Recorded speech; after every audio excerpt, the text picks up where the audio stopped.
Hey guys, what is going on? Harrison back with another tutorial video for Pygame for Bucky in the new Boston. So where we left off, we just downloaded Pygame and made sure that we could import it. And now we're ready to talk about basically the skeleton of Pygame. So what are the required things that must be here for Pygame to work?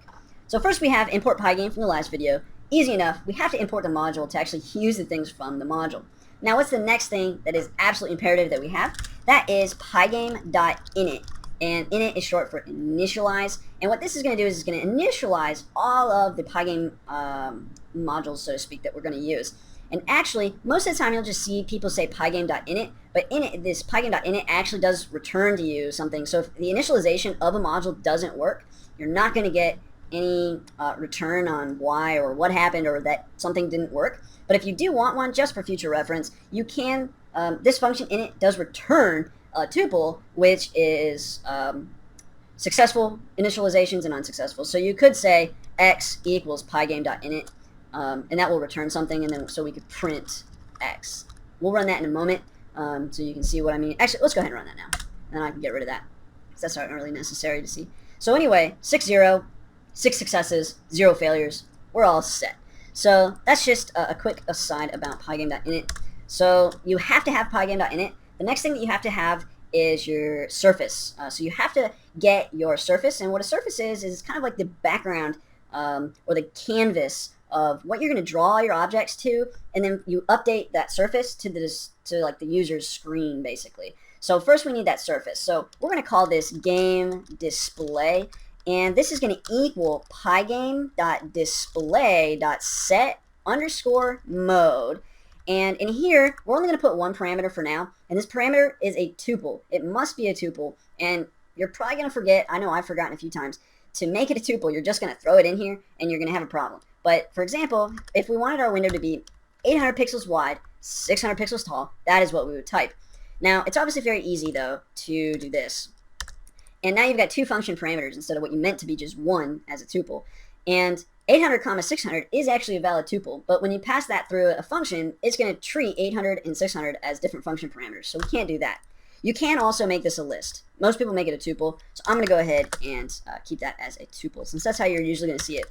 So that's game display. That's going to return a pygame.surface object, so game display will be our surface. So whenever we do stuff, we're going to be doing it to game display, and then we're going to update it. So speaking of update, let's talk about that now. So you're going to see pygame.display.update, and you're going to see this most often, but there is actually another function that's completely interchangeable with this, at least in this form, and that would be pygame.display.flip. So right now, these 2 functions do the exact same thing. So what's the difference? It's necessary to know the difference for sure, because you're going to see some people use flip, and then you're going to see a lot of people use update, and you might not know what the difference is, and you might actually not ever even know flip even exists, because almost everyone uses update.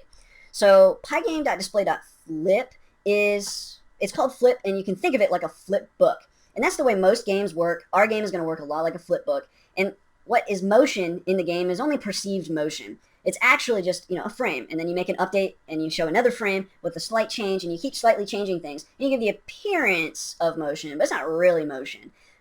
So it's like a flip book. If you've ever made a flip book and you draw things, you just barely change everything every page, and then when you go to flip all through the pages, it looks almost like you made a movie.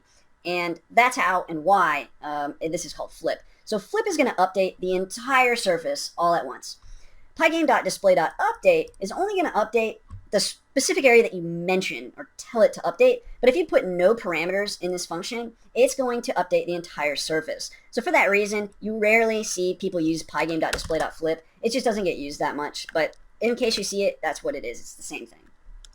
Now, that's basically required for your game to run. The next thing you need, although just as a note, nothing is going to run. So you have pygame.display.update there, but then you'd have some code down here, some more updates, and that kind of stuff. So we'll get to that. But finally, to actually exit Pygame, you need 2 things. First, you have to have a pygame.quit. And what pygame.quit is going to do, obviously, is going to quit Pygame, but what it's actually doing is uninitializing Pygame. So we initialized all those things here. Now we're uninitializing them here. Finally, you must have a quit. You have to call that, and then that's what's going to exit out of Python. So let's go ahead and run this real quick. And what you're going to see is a window just pops up and goes away really quick. So that's this window. As soon as it's initialized, it's updated, and then we quit. And just as a side note, the reason why we see this question here, like, are you sure you want to quit it, is because we're in IDE. If we close this and we were to actually just run it from the script itself, you'll see a window just pops up and it goes away, and there's no asking like questions. So when you actually go to run this game, no problem.